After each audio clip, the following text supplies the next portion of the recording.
Ons Vader wat in die hemel is, U het nie stil gebly nie, maar U het gepraat, gespreek deur die Bybel, deur die profete, die apostels, en uiteindelik ook deur die eie Seun, sê Hebreërs 1.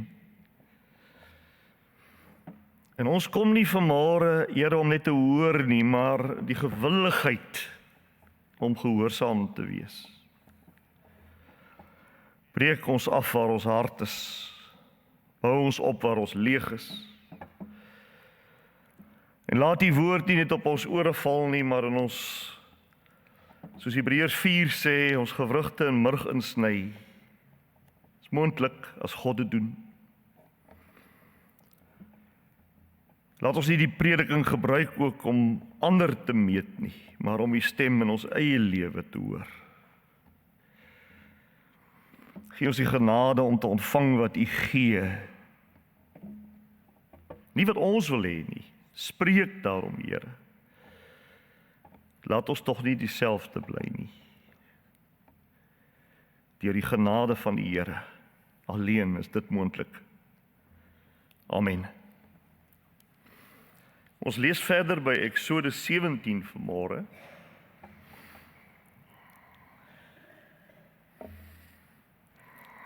Ons is besig met 'n reeks oor Eksodus, hoofstuk vir hoofstuk. Nou kom ons by 17 vandag.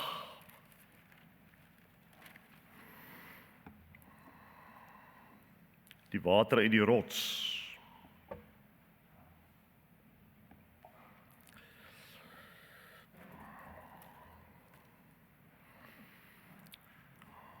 Eksodus 17.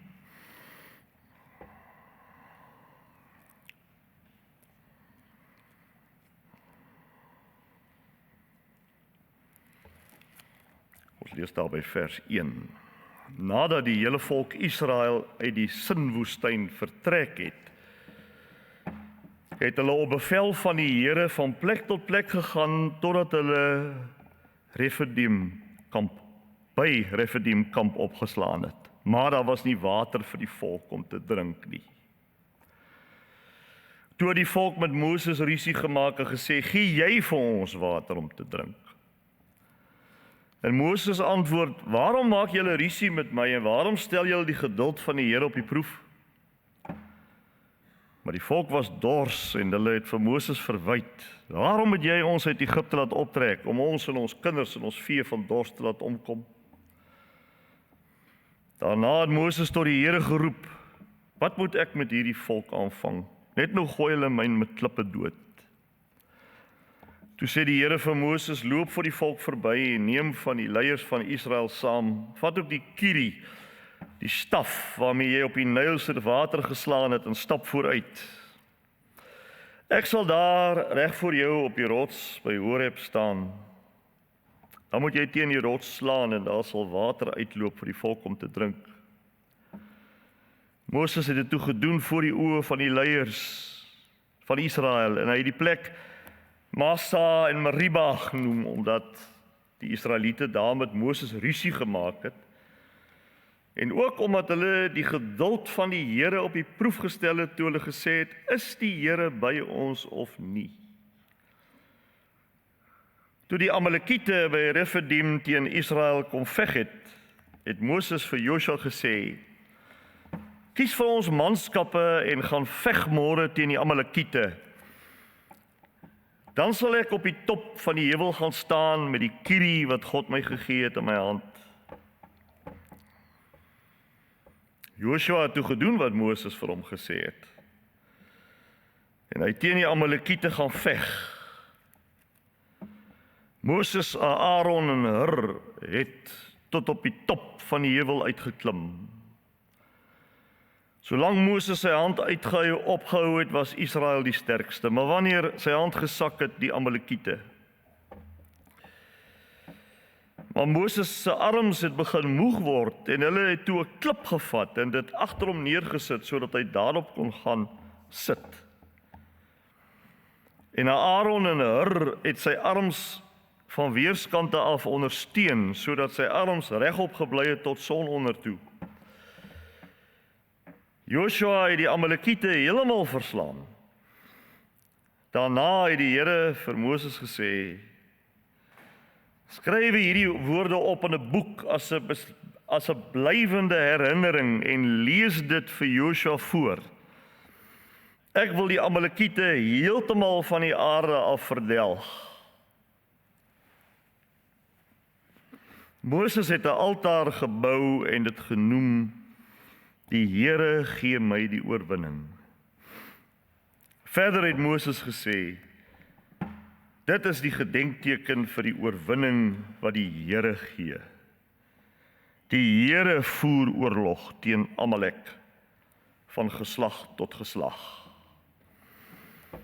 Ons lees tot sover saam van hierdie diepgrypende hoofstuk.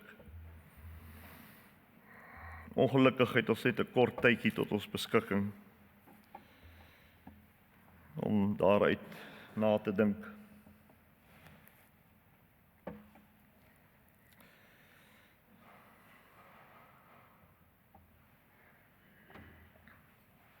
Sonder dat ek dit enigsins vooraf so beplan het, sê ek eerlik, val vandag se nagmaalbediening saam met die woord van die Here soos dit opgeteken is hier in Eksodus 17. Hierdie hoofstuk wat so treffend iets van die betekenis van die nagmaal beskryf in 'n prentjiesvorm. Eeue der eeue voordat daar nog sprake was van iets soos nagmaal. So op geen manier is dit so beplan nie. Ons glo dat die Here dit in sy soewereiniteit so beskik het, dat hierdie hoofstuk by hierdie spesifieke diens aan die orde is.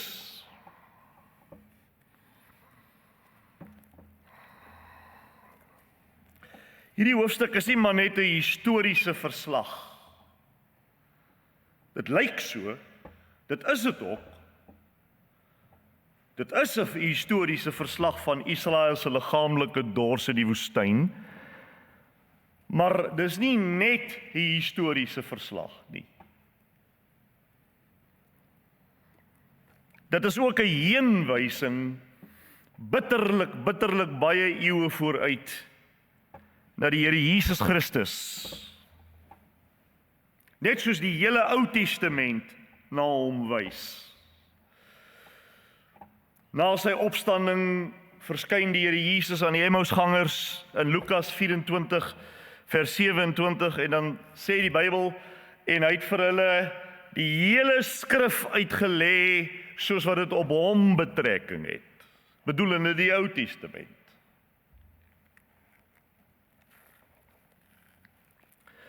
En daarom glo ons dat ook Eksodus 17 op hom betrekking het.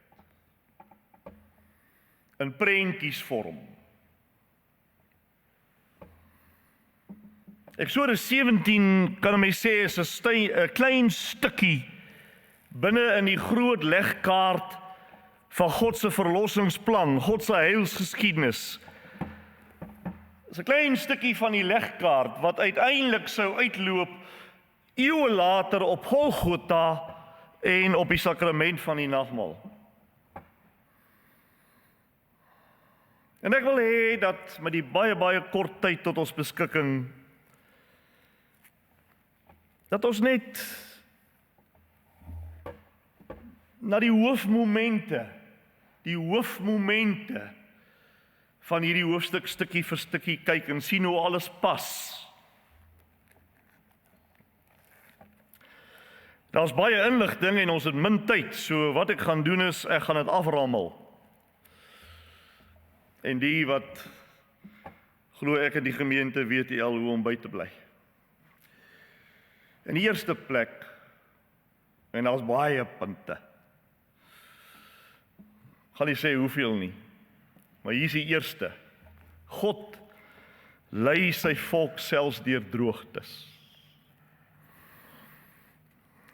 Ons lees by vers nommer 1, volgens die bevel van die Here het die hele vergadering van Israel uit die woestyn sin verder getrek. So die generaal wat voorgeloop het, was nie Moses nie. Dit was God. En toe die volk daar kom waar daar geen water is vir hulle om te drink nie, was hulle presies daar waar God wou hê hulle moet wees. Maar daar was geen water nie. Dit wys vir ons dat gehoorsaamheid aan die lewende God, disippelskap, nie beteken dat ons 'n lewe sonder beproewings en uitdagings sal hê nie. Jesus het tevens gesê in Johannes 16 vers 33, in hierdie wêreld gaan julle baie verdrukking hê. Maar hou goeie moed. Take heart. Ek het die wêreld klaar oorwin. Vooruit oorwin. Hierdie mense volg die Here se leiding en hulle kom op 'n plek waar daar nie water is nie, kan jy glo? Die Here lei hulle doelbewus in situasies van hopeloosheid, sodat hulle leer om nie op hulle self nie, nie op hulle eie bronne nie, nie op hulle eie vermoë nie, nie op hulle eie geestelikheid nie, nie op hulle eie planne te vertrou nie, maar op hom alleen. Maar jy gaan dit nooit leer as jy nie by 'n plek kom sonder water nie.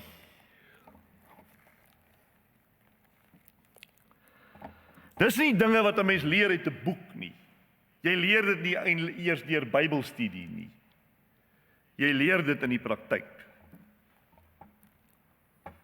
Hierdie lyding, nie lang y nie, hierdie lyding staan onder God se soewereine voorsienigheid. Dit gebeur nie toevallig nie, niks gebeur toevallig nie, selfs nie ons persoonlike droogtes nie.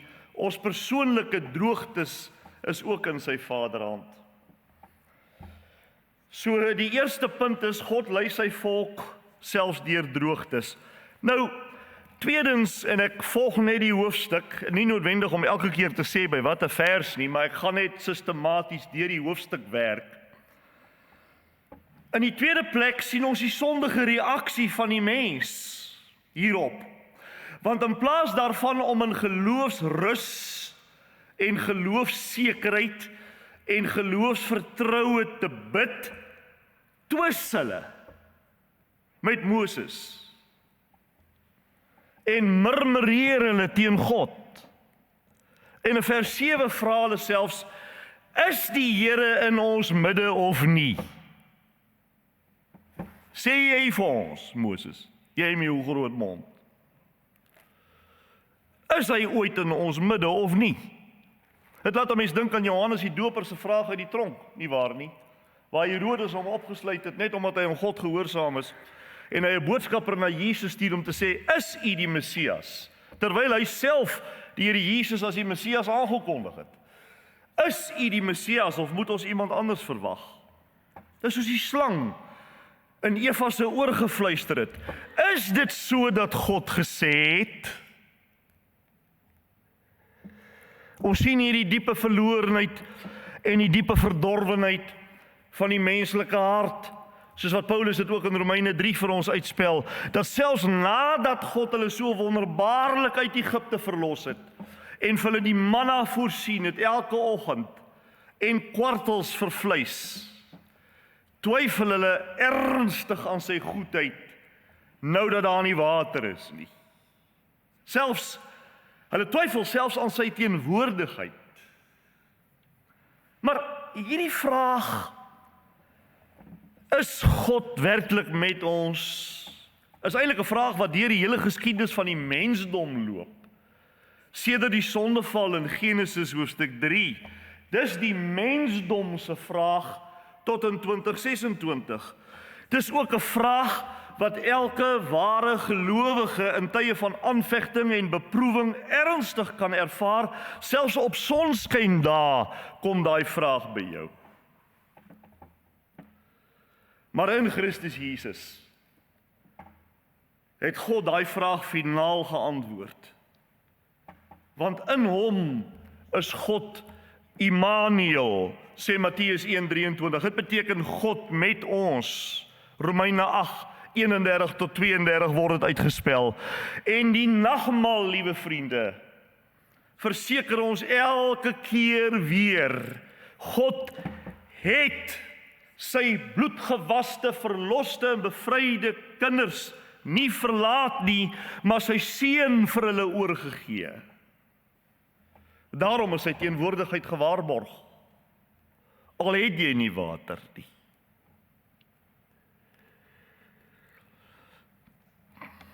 Maar die verlore mensdom wat buite Christus nog steeds is, sal aanhou om hierdie vraag te vra, want hulle weet nie wat die antwoord is nie. En in die derde plek kortliks sien ons die geslaane rots, wat Christus is. Interessant dat God sê, in vers 6, sê God, hy sê, ek sal voor jou op die rots gaan staan by Horeb, en dan moet jy die rots slaan, en daar sal water uitloop. Ek weet nie, ek dink nie ek het dit al ooit voorheen raak gelees nie. Dis by die voorbereiding van hierdie boodskap wat ek het vir die eerste keer regtig raak gesien het, dat God self, Jahwe, wat God die Vader is in die Nuwe Testament, dat God die Vader eers op die rots gaan staan het. En toe sê hy vir Moses, kom slaan nou hierdie rots met jou staf. Die meeste van die tyd lees ons dit en ons sien niks meer as dat God hier, en dit is ook dit, maar ons sien niks meer hierin as dat God 'n wonderwerk doen om vir die mense van water te voorsien nie. En dit is dit, maar daar's ook iets dieper hierin, broers en susters. Die Nuwe Testament kom eeue later en verklaar self, die apostel Paulus onder leiding van die Heilige Gees, verklaar self hierdie rots vir ons in 1 Korintiërs 10 vers 4, sê die apostel Paulus ronduit, hy sê, die rots was Christus. Dit beteken nie dat die rots letterlik Christus was nie, maar dit beteken dat die rots 'n goddelike profetiese heenwysing na Christus was. Dis waar die lied terloops vandaan kom wat ons soms sing, Jesus rots vir my geslaan. En kyk nou hoe wonderlik val dit uiteen, nie waar nie. Eerstens sien ons die staf van oordeel, die kiri of die staf waarmee daardie rots geslaan was die staf van oordeel. Want voorheen, net tevore, het Moses die einste staf gebruik as 'n instrument van God se oordeel. Dink byvoorbeeld aan die 10 plaae in Eksodus 7 tot 12, of hoe die see die Egiptiese leermag oordek het toe Moses sy staf uitsteek. En met hierdie selfe staf van oordeel word die rots nou geslaan om aan die dorstiges water te gee. Dit wys hoe God se regverdige oordeel, dis die staf van Moses, op 'n plaasvervanger, dis die rots, val. Onthou, die rots was Christus, sê 1 Korintiërs 10:4. Christus word geslaan met die staf van Moses. En onthou, Moses versinnebeeld die wet. So toe Moses met die staf van oordeel die rots slaan, toe sy die oordeel van die wet vir alle oortreders, dis alle mense wat die rots slaan. Daarom het die profeet Jesaja gesê in Jesaja 53:5, hy is ter wille van ons oortredinge deurboor. En in 2 Korintiërs 5:21, hy wat geen sonde geken het nie, het God vir ons tot sonde gemaak. Christus dra die straf van wetsoortreding, wat ons deur en deur verdien. Daardie klomp mense wat uiteindelik die water drink en nie sterwe nie en lewend word van die water wat hulle drink, hulle het verdien om te sterwe omdat hulle oortreders was van die wet van Moses. Hulle moes onder Moses se staf gekom het, maar nee, Moses se straf tref die rots en nie vir hulle nie. Maar die rots, want die rots is Christus, die rots is die plaasvervanger.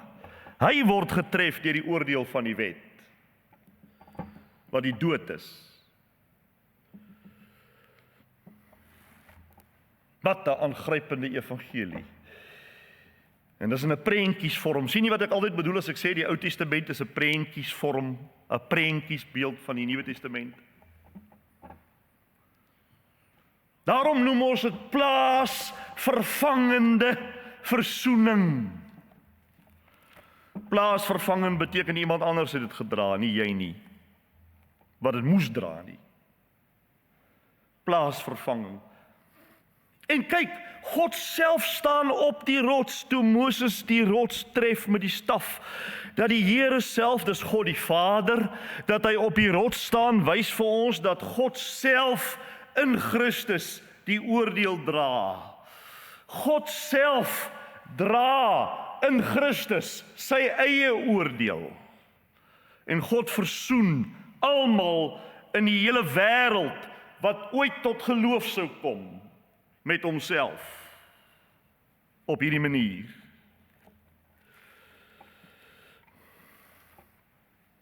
Jy sien aan die kruis van Jesus Christus, dis die rots. Aan die kruis van Jesus Christus ontmoet God die Vader se geregtigheid, dis die staf, en sy barmhartigheid, dis die water wat voorsien word, mekaar. Kan jy dit sien? En enige iemand wat water op 'n ander manier wou hê, sou sterwe van die dors, want daar's net een manier van hierdie water verkry. Dis op hierdie manier. Daarom sê die Here Jesus, ek is die weg, die waarheid en die lewe, en niemand op God se planeet kan by God kom behalwe deur my nie. Maar nou kan jy verstaan waarom dit is. Daarom sê die boek van Handelinge in hoofstuk 4, daar is net een naam gegee in die hemel en op die aarde, waardeur die mense gered moet word, die naam van Christus Jesus. Maar let op wat sê hy sê, net een naam, Tafelberg, daar's net een rots geklief vir my en vir jou. Dis Christus. Wys vir my 'n ander rots. En dan sien ons in die 4de plek die water van die lewe. Uit die geslaane rots vloei water, genoeg vir die hele volk. Dit red hulle letterlik van die dood. Eeue later kom die Here Jesus op die aarde loop en hy verklaar daai beeld, verklaar hy in Johannes 7 vers 37, dan sê hy, as iemand dors het, laat hom na my toe kom en drink. En vir die Samaritaanse vrou sê die Heiland in Johannes 4, die 14de vers, die water wat ek jou sal gee, sal in jou 'n fontein word wat opborrel tot die ewige lewe. Kan sien waarna die water verwys het, nee. Hierdie water wys op die lewe wat Christus deur sy Heilige Gees gee. Wanneer ons die nagmaalsbeker drink, dan bely ons dat ons lewe net uit die Here Jesus kom. Die sakrament van die nagmaal wys dit vir ons soos in 'n prentjiesvorm, dat jy dit kan verstaan.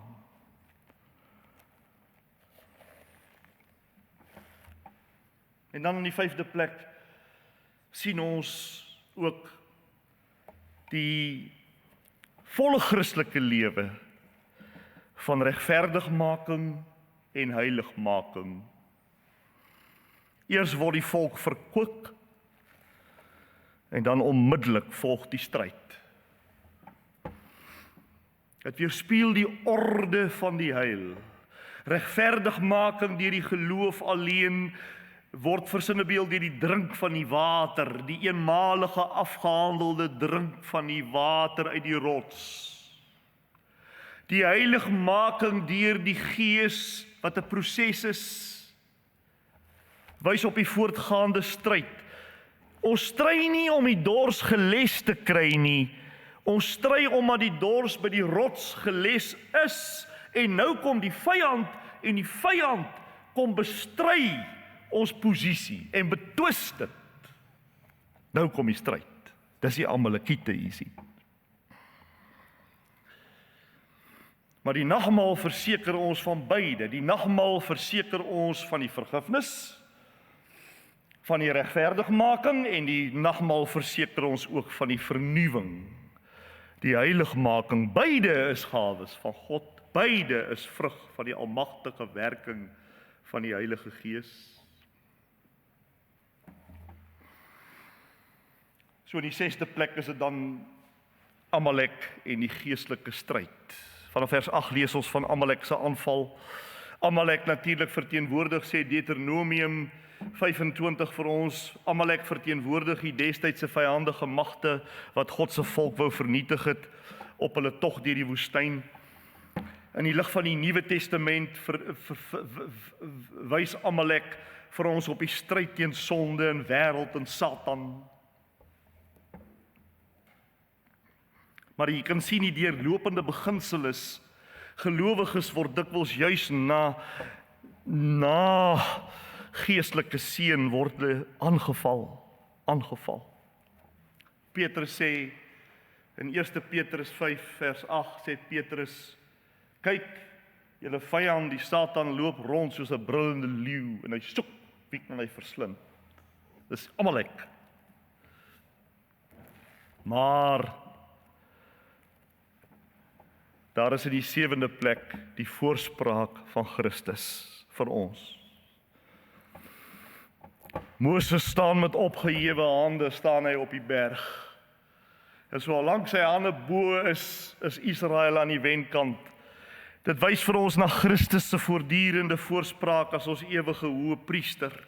Hebreërs 7:25 sê hy lewe altyd om vir sy kinders in te tree. Romeine 8:34 sê Christus tree vir ons in, dieselfde beginsel. Ons oorwinning rus nie op ons vroomheid en geestelikheid nie, maar op Jesus se voltooide werk en sy voortdurende hoë priesterlike voorspraak vir diegene wat in die stryd teen Amalek gewikkel is.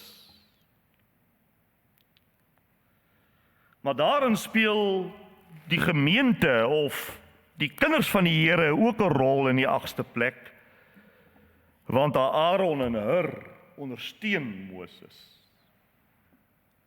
Vers 12. Dit wys op die kernnoodsaaklikheid van die gemeenskap van die gelowiges. In die skrif bestaan daar nie so iets soos om individualisties op jou eie aan te gaan nie. Dit bestaan nie in die Bybel nie. God werk deur sy ware kerk. Nie die kerk nie, nie 'n denominasie of 'n wat ook al nie, deur sy ware kerk, wat 'n liggaam is en wat soos 'n liggaam funksioneer. En ons dra mekaar dus in gebed, vermaning en bemoediging. Tog is Christus alleen die volmaakte middelaar. Nie Aaron en Hur nie, hulle deel nie in die middelaarskap van Moses nie. Hy is alleen die middelaar en so is Christus alleen die volmaakte middelaar. Christus gelowiges hoef nie die Here Jesus se arms bo te hou nie. Onthou, dis beelde wat hier gebruik word, wat nie letterlik verstaan moet word nie. Dis twee aparte beelde wat hier uitgebeeld word. Moses met sy hande omhoog wys op Christus se hoë priesterlike intersessie vir sy verloste mense wat in stryd met Amalek is, en dan Aaron en Hur, dis die tweede beeld, wys op hoe lede van die liggaam van Christus mekaar diensbaar en ondersteunend is.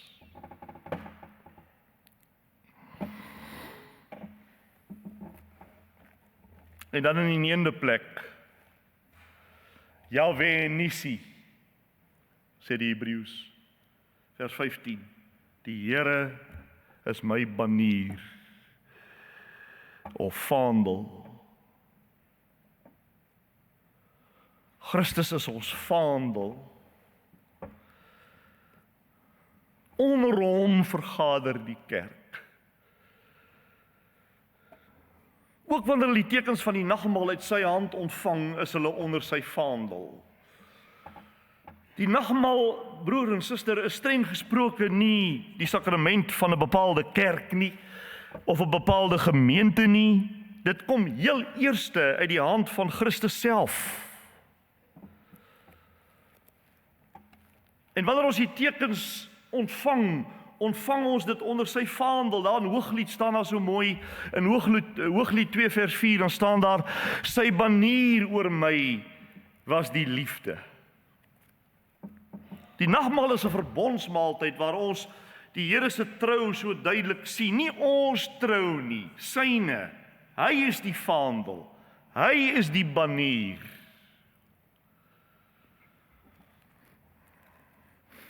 So jy kan baie duidelik sien, broer en suster, hoe loop die betekenis van die nagmaal ook hier deur in prentjiesvorm, soos ek gesê het, deur Exodus hoofstuk 17. Dit is die nagmaal is nie 'n herhaling van die Here Jesus se offer soos wat daar sommige kerke op aarde glo nie. Dis nie sy offer wat herhaal word nie. En nou as jy die broodjie in jou mond sit, dan is dit die letterlike liggaam van Christus wat jy eet nie. Nee, dit is die teken en die waarborg wat soos 'n vinger na Christus Jesus se offer wys aan die kruis. Daai tekentjies, eenvoudige tekentjies van die nagmaal wys vir ons weg van onsself af na Christus se offer, om in hom rus te vind. Die brood en die wyn wys op sy gebreekte liggaam, sy gestorte bloed en op ons eenheid met hom. Ons ontvang Christus Jesus nie letterlik liggaamlik in die tekens nie, maar deur hartsvertroue wat op hom vasklem deur die Heilige Gees se werk. Dis hoe ons hom ontvang. Wat ek het weer sê, so belangrik. Baie mense verstaan dit nie. Baie mense dink die nagmaal is maar net 'n herinneringsmaal. Ek dink nou maar net terug, jy weet, soos in die geskiedenis. O ja, dankie, Jesus het gesterwe aan die kruis. Dit is natuurlik ook dit. Dit is 'n herinneringsmaal wat jou herinner, maar dis meer as dit. Is meer as dit. In daardie tekens gee Christus homself deur die magtige werk van die Heilige Gees op so 'n manier aan jou dat jy deur hartsvertroue aan hom vasklem, soos 'n man wat aan 'n valskerm vashou om veilig te kan land. Hy vertrou met alles op daai valskerm.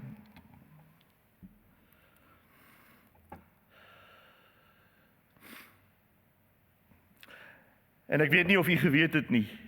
Jy het seker geweet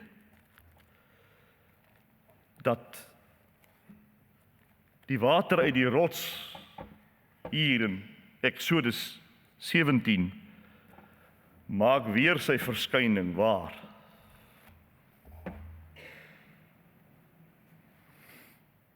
In Openbaring hoofstuk 22, waar Johannes die apostel die nuwe stad sien met 'n rivier van water van die lewe wat deur die stad vloei. En daarom sê ons, die nagmaal wys vorentoe die toekoms in na die bruilofsfees van die Lam.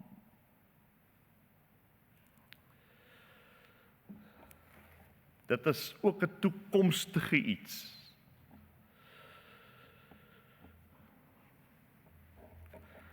Ons lewe tussen die woestyn en die nuwe Jerusalem. Iewers daar tussenin is ons vanoggend. Ons is iewers tussen die kruis en die kroon.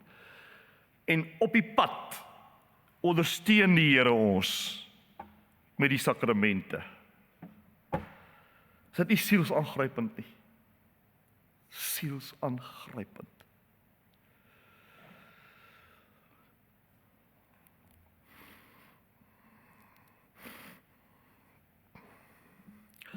So hierdie hoofstuk leer vir ons vriende, gelees in die konteks, ook in die konteks van die Nuwe Testament natuurlik, leer hierdie hoofstuk vir ons baie duidelik Christus is die geslaane rots. Sy bloed bring lewende water, wat die diepste dors van die mens se siel les. En sy voorspraak by die Vader bring oorwinning oor ons geestelike Amalekke. En sy liefde bring gemeenskap tussen ons tot stand. Kom daarom na die tafel toe. Nie as selfversekerdes nie, maar as dorstiges. Nie as oorwinnaars in onsself nie, maar oorwinnaars wat op Jesus hoop. En mag die Here hierdie woord en nagmaal, as dit sy wil is, as dit nie sy wil is nie, hy is God, soos Eli gesê het. Onthou jy wat het Eli gesê, toe Samuel vir hom kom sê, dat die Here se oordeel gaan oor jou kom, en jou 2 seuns, Hofni en Pinias, Kobai met hulle, toe het Eli geantwoord, wat vir jou wys dat hy 'n ware gelowige was. Hy was 'n ware gelowige. Is so pragtig. Hy sê, hy is die Here. Laat hy doen wat hom behaag. Dit is fantasties.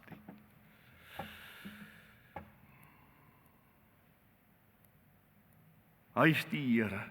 Daarom sê ek, as dit die Here wil behaag, mag hy dalk hierdie woord en hierdie nagmaal vanmôre gebruik om iets diep in ons binneste te bewerkstellig en ons te verlos van ons koudheid en ons lauwarmheid. My persoonlike wens vir myself is dat voordat my eie aardse lewe kort geknip word, dat daar vuur moet wees. Heilige vuur. Vuur in gebed, vuur in getuienis, vuur in heiligheid, vuur in gehoorsaamheid. Geestelike krag, vriende, kom nie uit 'n lang lewe nie. Dit kom uit 'n oorgegewe lewe. Jy kan net so kort lewe. Maar as jy 'n oorgegewe lewe gelewe het, het jy gelewe. Ons Christene moet weer leer om met 'n vinnige pas te leef. Diep te bid. Dringend te evangeliseer. En getrou aan die Here Jesus te sterf. Graaf Ludwig von Zinzendorf het gesê, preek die evangelie, sterf en wees vergete. Dis 'n Christen. Preek, sterf en word vergeet. Daar sal wel iemand anders in jou plek wees. Dit is iemand, broers en susters, wat kompromie weier. Soos wat Tafelberg gemeente gesê het, ons en vandag nog sê, ons weier kompromie. Daarom is ons waar ons is. Om die pad van kompromie te loop is die maklikste pad, want jy is net oral altyd in, en daar's geen vervolging op jou nie. Maar om te sê, ek stop in God se naam met hierdie kompromie, beteken jy gaan vervolg word.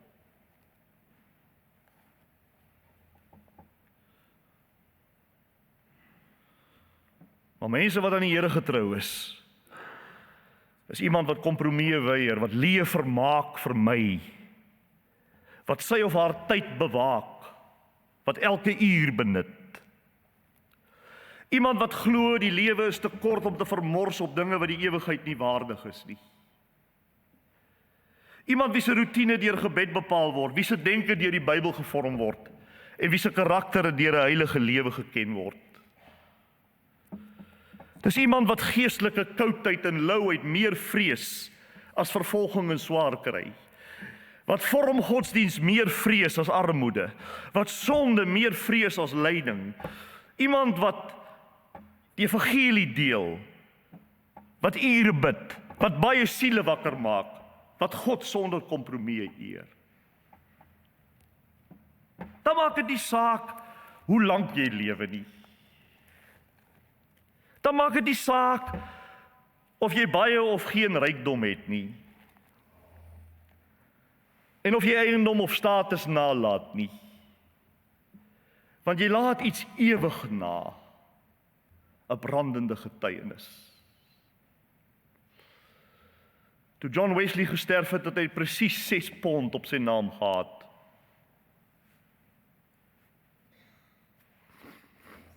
En hy het die 6 munte so geneem en gesê, jy en jy en jy en jy en jy en jy gaan my kus dra. Daar's vir elkeen van julle 'n pond. Toe sterwe hy met niks. Maar hy die hele ganse Methodiste kerk agtergelaat. 'n brandende getuienis agtergelaat. God meet nie die lewe aan die lengte daarvan nie. Hy meet dit aan jou oorgawe. Dra gebed jou, vervul Christus jou, dryf die ewigheid jou aan, of lewe jy asof daar altyd tyd is, asof bekering kan wag, asof gehoorsaamheid iets opsioneel is. Vriende, hemel en hel is werklik. Siele is kosbaar. Tyd is kort. Christus is alles waardig. Daarom moet 'n stuk dringendheid in ons wakker gemaak word.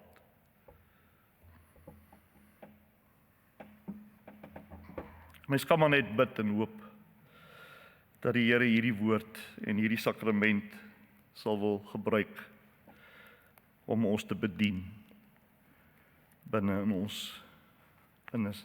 innerlike mens. Kom ons bid net kortliks saam en dan sal ek vir u verder wys.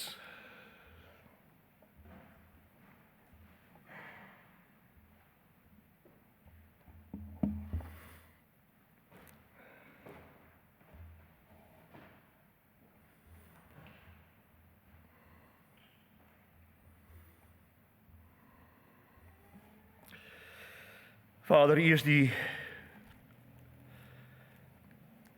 banier van handel. Christus, ons rots, geklief vir ons.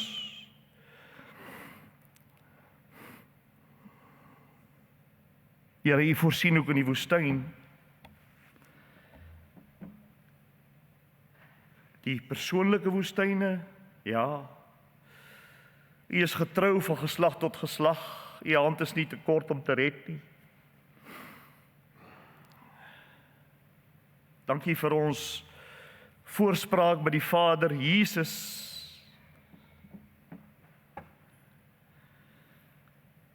Ons dankie ook vir die tafel van genade hier voor ons, wat vir ons wys hoe U liggaam gebreek is en die bloed gestort is. En ons mag deel hê in die nuwe verbond. Is dit nie 'n wonder van God nie? En dat U ons voed met geestelike krag en vrede.